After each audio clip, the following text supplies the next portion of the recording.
The apartment building had an eerie silence to it that I couldn't quite explain.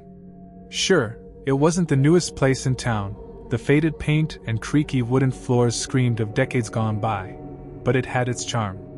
Besides, the rent was affordable, and for someone trying to make ends meet in a new city, that was reason enough to call it home. I had moved in just a month ago. The landlord, Mr. Sharma, was a quiet man with a habit of speaking in short, clipped sentences. "No loud music after 10 p.m., he'd said on the day I signed the lease. "And keep your door locked." I had chuckled at the last part, thinking it was just standard advice. Little did I know, those words would haunt me. My apartment was on the 3rd floor, Unit 305. The place was cozy, with just enough space for a small living area, a kitchen, and a single bedroom. My neighbors seemed friendly enough, though I barely saw them. Most people kept to themselves, which suited me fine. I wasn't here to make friends. I had enough on my plate trying to settle into my new job and make a life for myself. The first 2 weeks went by uneventfully. I'd come home from work, microwave a sad-looking dinner, and collapse on the couch to binge-watch shows until I fell asleep.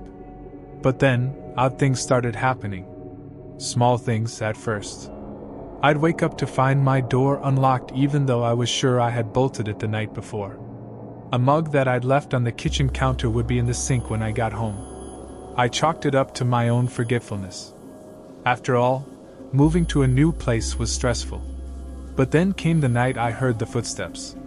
It was past midnight, and I was lying in bed, scrolling through my phone. The building was always quiet at night, the kind of quiet that's almost oppressive. That's why the faint sound of footsteps in the hallway immediately caught my attention. They were slow and deliberate, like someone trying to be quiet but not quite managing it. My heart started to race. I told myself it was probably just a neighbor, maybe someone coming home late. But the footsteps stopped right outside my door. I froze, my eyes darting to the door. The faint glow of the streetlight outside filtered through the curtains, casting long shadows across the room. I held my breath, straining to hear. And then, the doorknob rattled. It was a soft, almost hesitant sound, but it was enough to send a jolt of fear through me. I grabbed my phone and dialed the landlord's number. It rang and rang, but he didn't pick up. The rattling stopped, and I heard the footsteps retreating down the hallway. I stayed awake the rest of the night, clutching a kitchen knife I'd grabbed in my panic. The next morning, I confronted Mr. Sharma. "Someone tried to get into my apartment last night," I said, my voice shaking. He didn't seem surprised. "Did you lock the door?" he asked, his tone maddeningly calm. "Of course I did." He nodded slowly, as if this was something he'd heard before.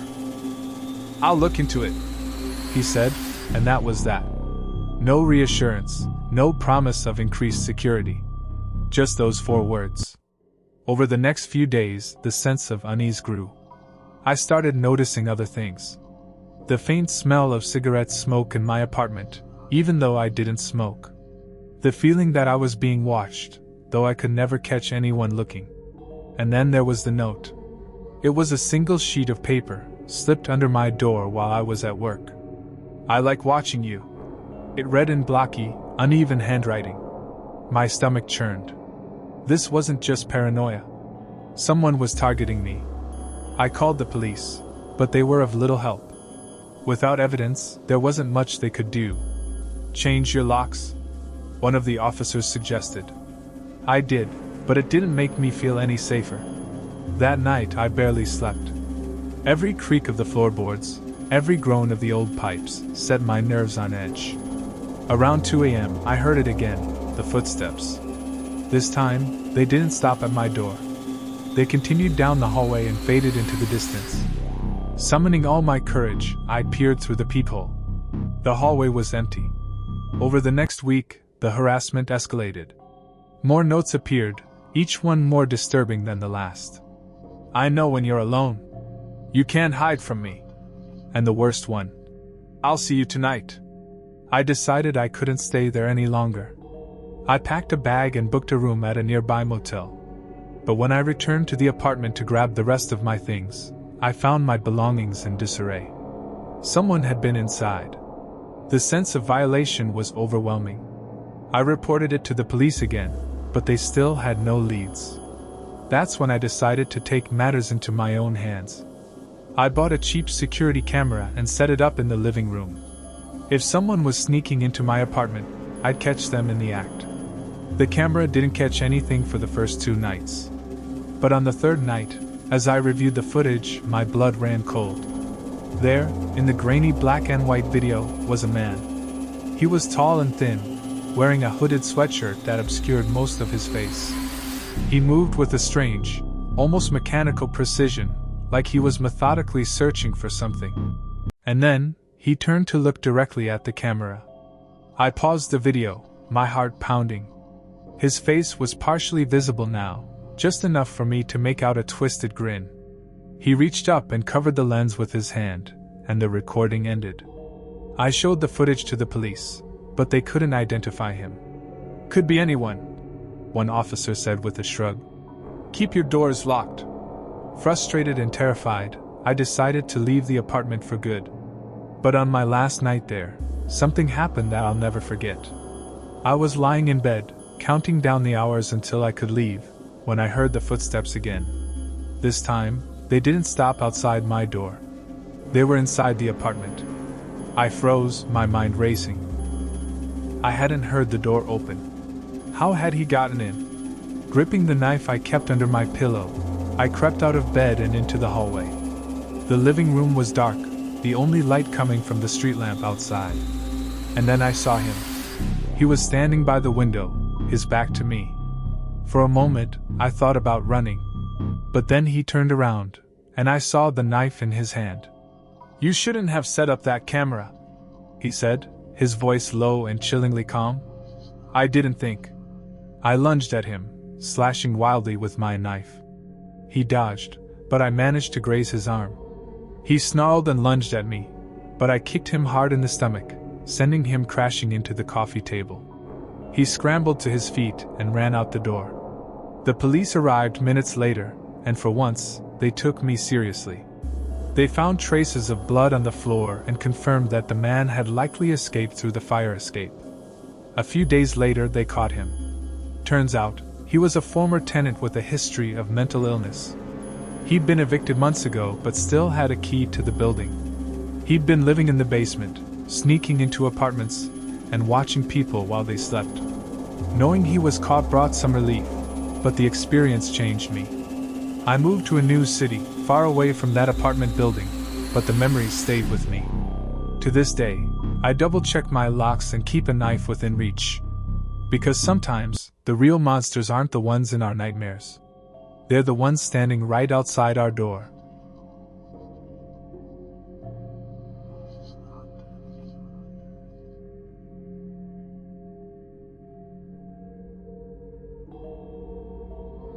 The house was old, the kind of place that seemed to hold secrets in its creaking floorboards and peeling wallpaper.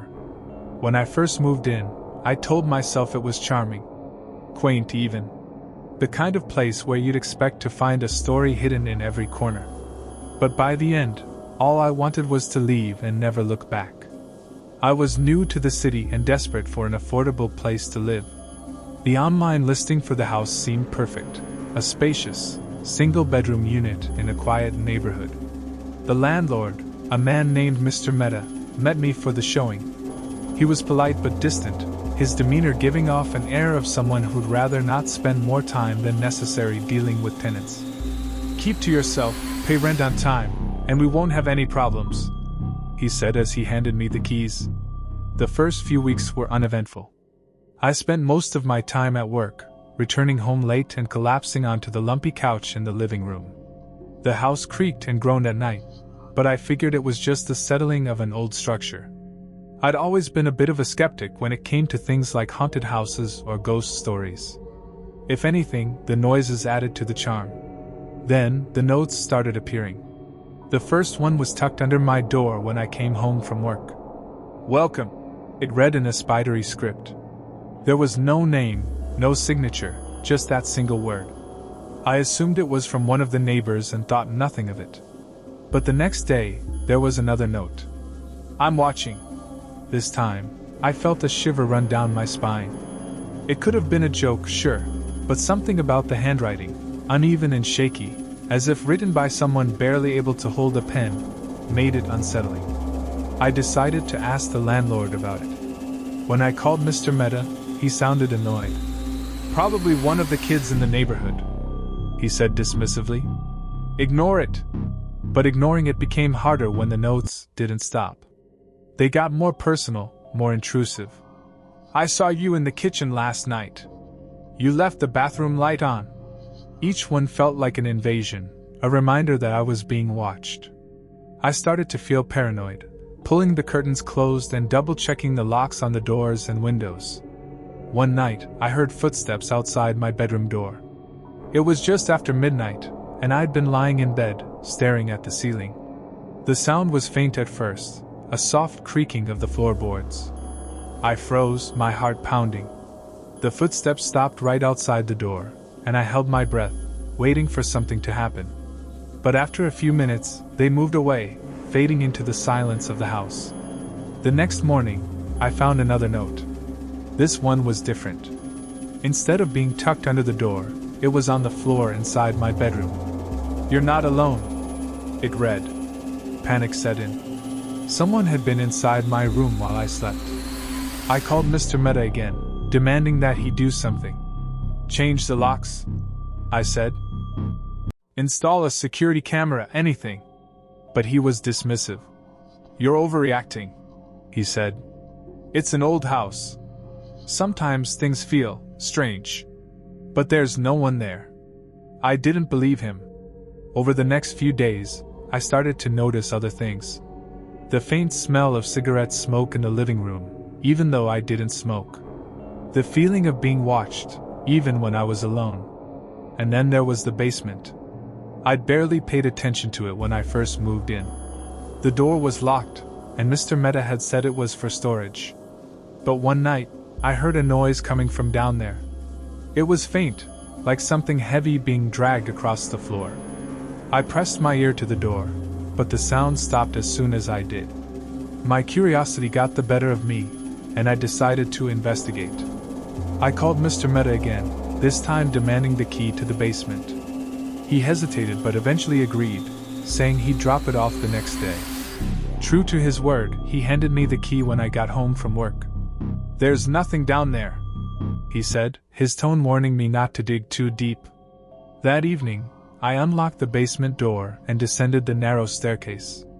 The air was damp and musty, the single bulb overhead casting long shadows on the walls. The basement was cluttered with old furniture, boxes, and tools, but nothing seemed out of the ordinary. Still, I couldn't shake the feeling that I wasn't alone. As I turned to leave, I noticed something odd. One of the walls looked different, newer than the rest of the basement. The bricks were cleaner, the mortar less weathered. I ran my hand along the surface, and my fingers found a crack. Without thinking, I pushed, and a section of the wall gave way, revealing a hidden room. Inside was a small, makeshift living space. A cot, a table, a chair, and a pile of clothes. My stomach turned as I realized someone had been living down here. On the table was a stack of papers, each one covered in the same spidery handwriting as the notes I'd been receiving. There were drawings, too, crude sketches of the house, my bedroom, even me. I stumbled back, my mind racing. Who was this person? How long had they been here? And why had Mr. Mehta been so dismissive of my complaints? Suddenly, I heard footsteps above me. Someone was in the house. I crept up the stairs, knife in hand, trying to stay quiet. The living room was dark, but I could see a figure standing by the window.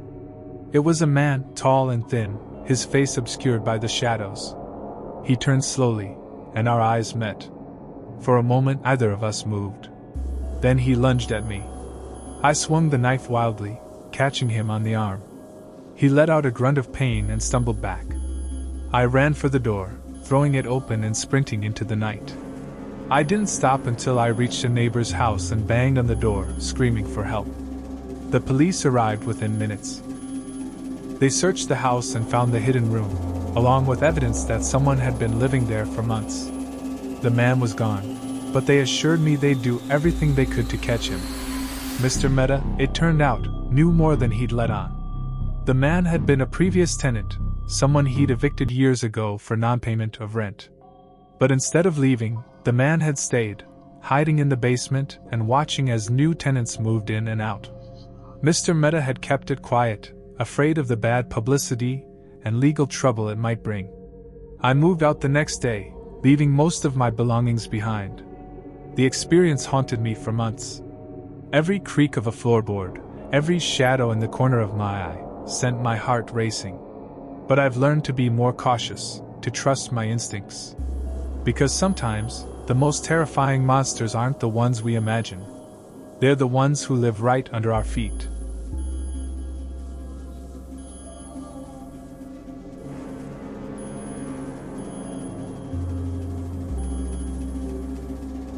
The advertisement for the apartment seemed too good to be true. A spacious 2-bedroom unit in a quiet neighborhood, available at a surprisingly low rent. I couldn't resist checking it out, especially since I was desperate to move out of my current place. The landlord, Mr. Sharma, met me for the viewing. He was an older man, perhaps in his late 60s, with a stern face and a clipped manner of speaking. He gave me a quick tour, pointing out the freshly painted walls and the renovated kitchen. "The previous tenant left in a hurry," he said, almost as an afterthought. "But the place is in good condition. Just follow the rules, no pets, no loud music, and keep the common areas clean." I didn't press him for details about the last tenant. The rent was within my budget, and the apartment itself was perfect. I moved in the following weekend. At first, everything seemed fine. The neighbors were polite but kept to themselves. I rarely saw anyone in the hallways or the shared laundry room. The apartment was quiet, and I enjoyed the peace after years of living in a noisy complex. But then, strange things started happening. It began with small, almost dismissible incidents. I'd wake up in the morning to find the kitchen cabinet doors slightly ajar, even though I was sure I'd closed them the night before. A light I was certain I'd turned off would be on when I got home from work. I chalked it up to forgetfulness or my imagination. Then came the footsteps. Late at night, when I was lying in bed, I'd hear faint creaks coming from the living room.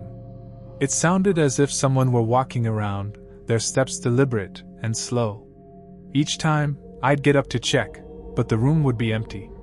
I convinced myself it was the building settling or noise from a neighboring apartment. Still, I couldn't shake the unease that crept over me. One evening, I found a note slipped under my door. "Why did you move here?" It read in a jagged, hurried scrawl. My stomach sank.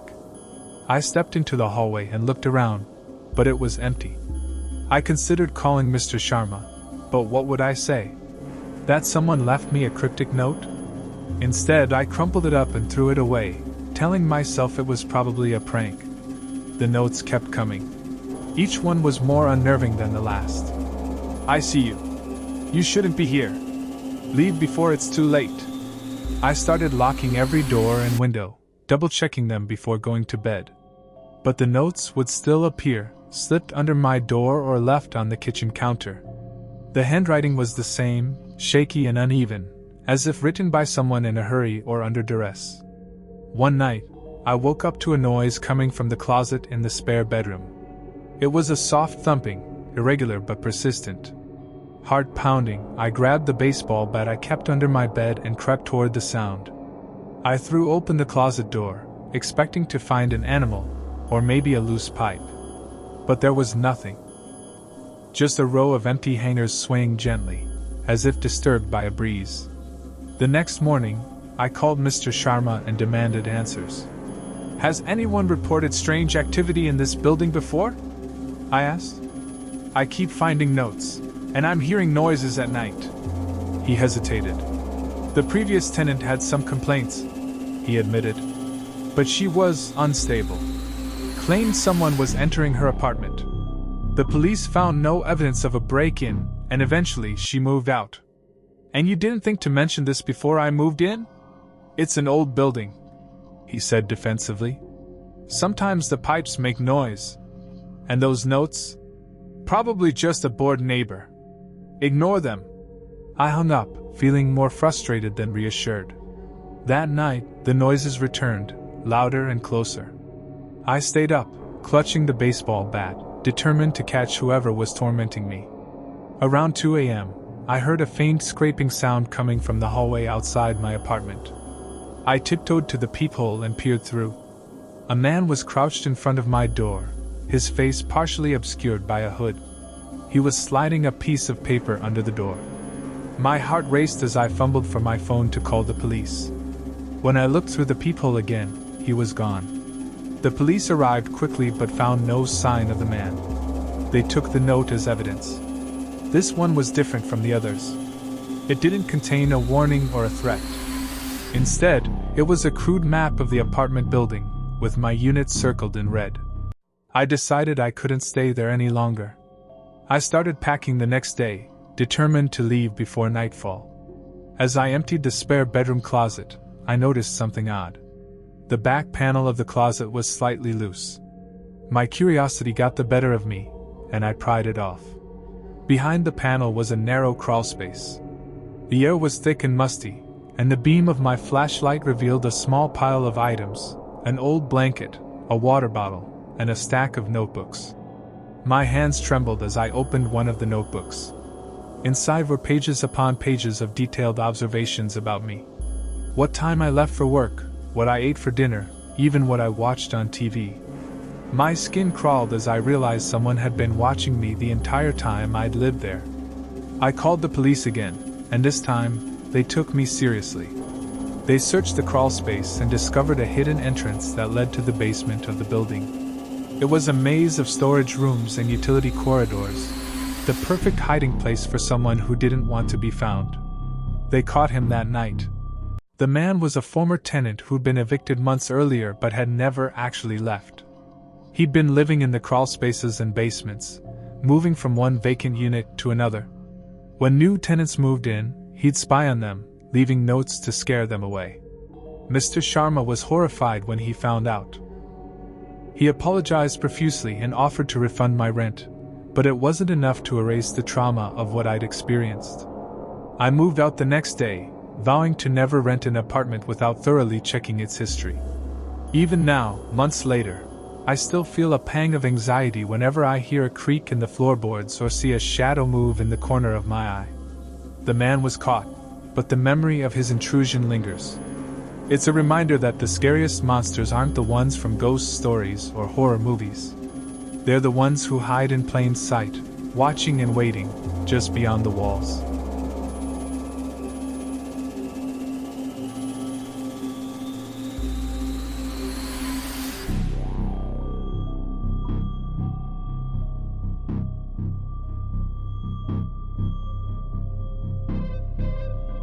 Hey everyone, thank you so much for supporting this channel. It truly means a lot. As a broke college student editing all my videos on an Android phone, it takes a lot of effort to bring these stories to life. A laptop would help me create better content faster, so if you enjoy my work, please subscribe and share. Your support makes all the difference. Thank you so much.